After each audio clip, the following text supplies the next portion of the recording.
Well, if you look carefully, you'll see subtle signs of decay throughout our society. Starbucks, for one example, recently announced that going forward, its seats and bathrooms will be open to non-paying customers. That's bad news if you want to bring your kids there, pretty good news if you're a vagrant. Meanwhile, in New York, a couple had to evict their 30-year-old son from their basement because he refused to move out. Many defended his decision to live there forever. Mike Rowe is the host of the TBN show Somebody's Gotta Do It. The latest season of that will debut soon. He just spoke to us about these stories and how they may be connected. Here it is. Joining us tonight, Mike Rowe. Good to see you, Mike. Tucker, how are you? Couldn't be better, but bewildered, and maybe you can clear this up. Starbucks announcing you no longer have to buy anything to lounge around its stores or use the bathroom. Meanwhile, 30-year-olds are suing to stay in their parents' basements. Are these stories connected? Do they tell us something bigger about where the country is going? Dogs and cats living together. Exactly. Look, personally, I'm in the midst right now of doing what I do every year, which is try and give away work ethic scholarships. It gets harder every year. So, wait, it gets harder to give away money? We've given away $5 million over the last 5 years. And yes, every year it gets increasingly difficult to affirmatively reward work ethic.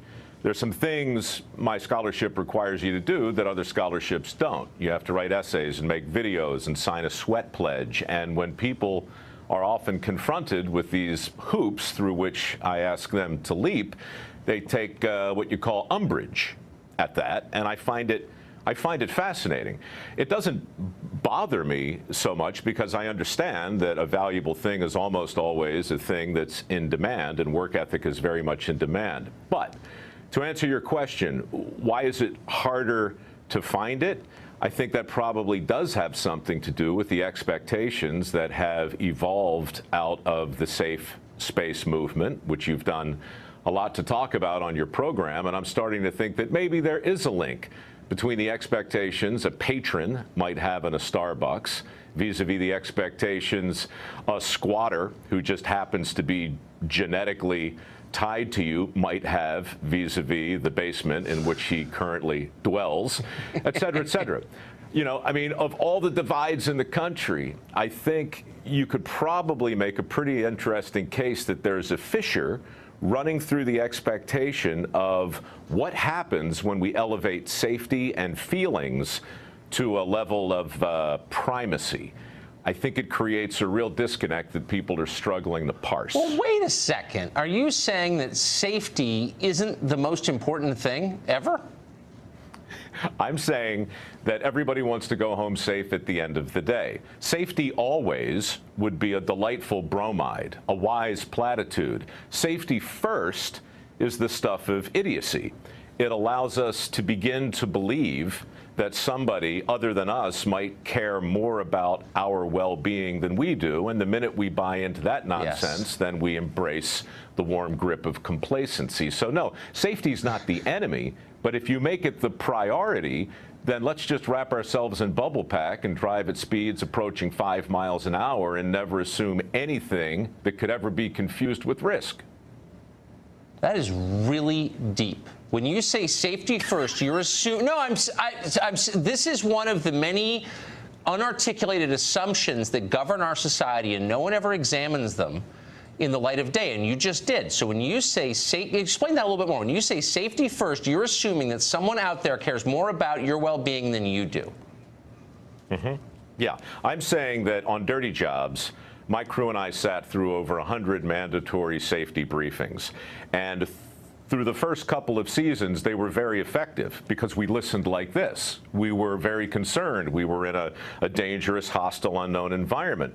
But over time, the big safety first placards and the mandatory boxes that you have to check and the lockout tagout procedures, these things start to sound like the teacher in Charlie Brown, right? It's wah, wah, wah, wah, wah. And you stop listening.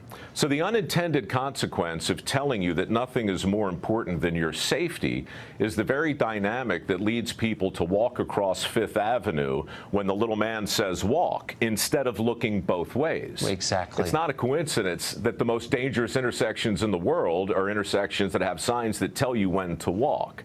So again, we've talked about this with the minimum wage, we've talked about it with a lot of different things, but the unintended consequences of magnifying a virtue to a place it doesn't deserve to occupy will always come back to kick us in the throat. Really deep. So are there safety briefings on your new show? You've got one of the biggest digital shows that's ever been. How much safety is in that show? Well, safety, like I said, is always present in everything I've done. Dirty job, somebody's got to do it. Returning the favor. I mean, we always focus on going home in one piece. But part of doing that, in my world, is to say safety third. Now, that's controversial. That makes people go, what are you talking about? What's more important than safety? And now suddenly you're having a conversation about something that will ultimately redound to personal responsibility.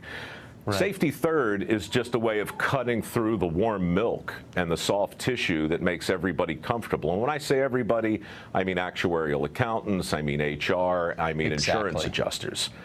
You've done it. How many times you got on a plane, you know, and been told by the pilot that the most important thing is to get you home in one piece? Just once, I'd like the pilot to say, hey, look, sit back and relax because I love my wife and my kids or my husband and my daughters, and I'm going to get myself home in one piece. Have fun. Strap yourself in for the ride. You've never been in better hands. Adios. Exactly. And by the way, you can't control your life anyway. If the plane goes down, prayer's all you got. So, like, let's stop lying. And also, joy and achievement are more important than safety. Anyway, Mike Rowe, that was great. It was great to see you. Thank you.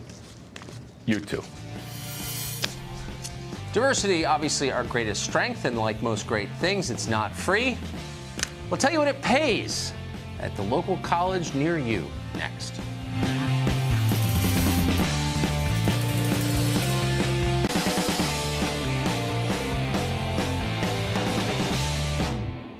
Well, diversity is our strength. Nobody ever explains exactly what that means, but it's basically our new national motto.